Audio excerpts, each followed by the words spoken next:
നമസ്കാരം. തമിഴ്നാട് ബി.ജെ.പിയുടെ അടുത്ത പ്രസിഡന്റ് സ്ഥാനത്തേക്കുള്ള മത്സരം മുറുകുകയാണ്. കേന്ദ്ര ആഭ്യന്തരമന്ത്രി അമിത്ഷാ തമിഴ്നാട് സന്ദർശിക്കുകയും നിലവിലെ അധ്യക്ഷൻ കെ അണ്ണാമലൈ സ്ഥാനമൊഴിയാൻ തീരുമാനിക്കുകയും ചെയ്തതോടെ ഈ സാധ്യതകളും ചോദ്യങ്ങളും കൂടുതൽ ശക്തമാവുകയാണ്. നിയമസഭാ തെരഞ്ഞെടുപ്പിലെ സഖ്യം സംബന്ധിച്ച് മറ്റു പാർട്ടികളും നേതാക്കളുമായി അന്തിമ ചർച്ച നടത്താൻ കേന്ദ്ര ആഭ്യന്തരമന്ത്രി അമിത്ഷാ ചെന്നൈയിലെത്തി. ഇന്ന് ഗിണ്ടിയിലെ സ്വകാര്യ ഹോട്ടലിൽ നടത്തുന്ന നിർണായക യോഗങ്ങൾ അണ്ണാ-ഡി.എം.കെ ഉൾപ്പെടെയുള്ള പാർട്ടികളുടെ നേതാക്കളുമായി ഷാ കൂടിക്കാഴ്ച നടത്തും. അതിനിടെ ബി.ജെ.പിക്ക് പുതിയ സംസ്ഥാന അധ്യക്ഷനെ കണ്ടെത്താനുള്ള നടപടികൾക്കും തുടക്കമായി. പുതിയ അധ്യക്ഷനുമായി ബന്ധപ്പെട്ട് അണ്ണാ-ഡി.എം.കെയുമായി സമവായമുണ്ടാക്കുവാനും ഷാ ലക്ഷ്യമിടുന്നുണ്ട്. നിലവിലെ അധ്യക്ഷനായ കെ അണ്ണാമലയുമായി അണ്ണാ-ഡി.എം.കെയുടെ നേതൃത്വത്തിലുള്ള അകൽച്ച കണക്കിലെടുത്തുമാണ് നീക്കം. അധ്യക്ഷ സ്ഥാനത്തേക്ക് അപേക്ഷ ക്ഷണിച്ചിട്ടുള്ള വിജ്ഞാപനത്തിൽ കുറഞ്ഞത് 10 വർഷമെങ്കിലും ബി.ജെ.പി പ്രവർത്തകനായിരിക്കണമെന്ന നിബന്ധന ഉൾപ്പെടുത്തിയിട്ടുണ്ട്. ഇതോടെ 2017 പാർട്ടിയിലെത്തി മത്സരരംഗത്ത് സജീവമായ നയനാർ നാഗേന്ദ്രൻ എം.എൽ.എ ഉൾപ്പെടെ പലരും അയോഗ്യരാകും. നിബന്ധന വിവാദമായതോടെ പാർട്ടി കേന്ദ്ര നേതൃത്വത്തിന്റെ അനുമതിയോടെ അതിൽ ഇളവുകൾ നൽകുവാനും സാധ്യതയുണ്ട്. എന്നാൽ അണ്ണാ-ഡി.എം.കെ വിട്ട് ബി.ജെ.പിയിലെത്തിയ നയനാറിന് അധ്യക്ഷ സ്ഥാനത്തേക്ക് പരിഗണിക്കുന്നതിൽ ആർ.എസ്.എസിന് താൽപ്പര്യമില്ല എന്നാണ് സൂചന.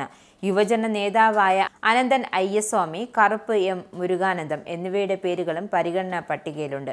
ബി.ജെ.പി അധ്യക്ഷ സ്ഥാനത്തുള്ള പ്രധാന മത്സരാർത്ഥികൾ ആരൊക്കെയാണെന്ന് ഇനി നോക്കാം. നയനാർ നാഗേന്ദ്രൻ, അതായത് തിരുനെൽവേലിയിൽ നിന്നുള്ള ബി.ജെ.പി എം.എൽ.എ ആണ് ഇദ്ദേഹം. നാഗേന്ദ്രൻ തമിഴ്നാട് ബി.ജെ.പിയെ നയിക്കാനുള്ള മുൻനിരക്കാരനായി കാണുന്നുവെങ്കിലും എ.ഐ.എ.ഡി.എം.കെയിൽ നിന്നുമുള്ള വേരുകളും പ്രായോഗിക സമീപനവും എടപ്പാടി കെ പളനിസ്വാമിയുടെ ക്യാമ്പിന് സ്വീകാര്യമായ ഒരു തിരഞ്ഞെടുപ്പാക്കി മാറ്റുന്നു.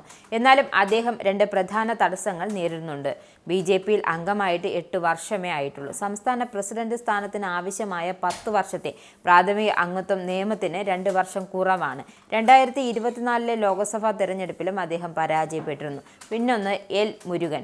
കേന്ദ്ര സഹമന്ത്രിയും മുൻ തമിഴ്നാട് ബി.ജെ.പി പ്രസിഡന്റുമായിരുന്ന മുരുകൻ നേതൃത്വ മത്സരത്തിൽ ഇപ്പോഴും ഒരു പ്രധാന വ്യക്തിയാണ്. അദ്ദേഹത്തിന്റെ ദളിത് സ്വത്വവും ആർ.എസ്.എസ് പശ്ചാത്തലവും ഇതിന് പ്രധാന കാരണമാണ്. തമിഴ്നാട്ടിൽ പാർട്ടിയുടെ ഏറ്റവും അറിയപ്പെടുന്ന ദളിത് മുഖമെന്ന നിലയിൽ സംസ്ഥാന നേതൃത്വത്തിൽ നിന്നും കേന്ദ്ര മന്ത്രിസഭയിലേക്ക് മാറിയ മുരുകൻ സാമൂഹ്യ പ്രാതിനിധ്യവും ദേശീയ ദൃശ്യതയും വാഗ്ദാനം ചെയ്യുന്നു. തുടർച്ചയായി 2 തിരഞ്ഞെടുപ്പുകൾ അദ്ദേഹം പരാജയപ്പെട്ടു. 2021 ധാരാപുരത്തു നിന്നുമുള്ള നിയമസഭാ തിരഞ്ഞെടുപ്പിലും 2024 നീലഗിരിയിൽ നിന്നുള്ള ലോക്സഭാ തിരഞ്ഞെടുപ്പിലും പരാജയപ്പെട്ടു. അടുത്തത് വാനതി ശ്രീനിവാസൻ. കോയമ്പത്തൂർ സൗത്തിൽ നിന്നുമുള്ള ബി.ജെ.പി എം.എൽ.എ ആയ ശ്രീനിവാസൻ 2021 നിയമസഭാ തെരഞ്ഞെടുപ്പിൽ കമൽഹാസനെ പരാജയപ്പെടുത്തിയതിനു ശേഷം പ്രശസ്തിയിലേക്ക് ഉയർന്നു. യുവാക്കൾ, സ്ത്രീകൾ, OBC താൽപര്യങ്ങൾ എന്നിവയെ പ്രതിനിധീകരിക്കുന്ന ബി.ജെ.പി മഹിളാ മോർച്ചയുടെ ദേശീയ പ്രസിഡന്റായും അവർ പ്രവർത്തിക്കുന്നു.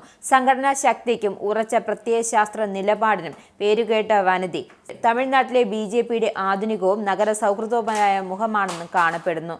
തമിഴിസൈ സൗന്ദരരാജൻ, മുതിർന്ന വിശ്വസ്തൻ. മുൻ തമിഴ്നാട് ബി.ജെ.പി പ്രസിഡന്റും തെലങ്കാന മുൻ ഗവർണറുമായ തമിഴിസൈ സൗന്ദരരാജൻ പതിറ്റാണ്ടുകളുടെ പാർട്ടി പരിചയവും കേന്ദ്ര നേതൃത്വത്തിന് അചഞ്ചലമായ വിശ്വസ്തതയും നൽകുന്നു. 2024 ലോക്സഭാ തെരഞ്ഞെടുപ്പിൽ സൗത്ത് ചെന്നൈയിൽ നിന്നും അവർ മത്സരിക്കുകയും പരാജയപ്പെടുകയും ചെയ്തു. നിലവിലെ രാഷ്ട്രീയ സാഹചര്യത്തിൽ അവരുടെ പരിമിതമായ അടിസ്ഥാന സ്വാധീനം ഇത് പ്രതിഫലിക്കും. നിങ്ങൾക്കും ആനന്ദ മീഡിയയുടെ പ്രേക്ഷകരിൽ ഒരാളാകണ്ടേ? യൂറോപ്പിലും US-ലും ആഫ്രിക്കയിലുമടക്കം പ്രവാസികൾ ഉള്ളയിടങ്ങളിലൊക്കെ ജനപ്രിയ ചാനലുമായി ആനന്ദ് മീഡിയ ഒപ്പമുണ്ട്. ഏഷ്യാനെറ്റ് ഫ്ലവേഴ്സ് അടക്കം നിങ്ങളുടെ വിരൽത്തുമ്പിലെത്തും. ആദ്യം റോക്കു ബോക്സ് സ്വന്തമാക്കുക. അതിൽ നിന്നും ആനന്ദ് മീഡിയ ആപ്ലിക്കേഷൻ ഡൗൺലോഡ് ചെയ്യുക, ഇൻസ്റ്റാൾ ചെയ്യുക. എന്നിട്ട് 02085866511 എന്ന നമ്പറിൽ ഞങ്ങളുടെ കസ്റ്റമർ കെയറിൽ ബന്ധപ്പെടുക. അല്ലെങ്കിൽ +91 735 660 3747 എന്ന നമ്പറിൽ വാട്സപ്പ് ചെയ്യുക. ആനന്ദ് മീഡിയയുടെ സേവനങ്ങൾ സ്വന്തമാക്കുക. മറ്റു ചാനലുകൾക്കൊപ്പം ആനന്ദ് ടിവിയും എൻജോയ് ചെയ്യുക.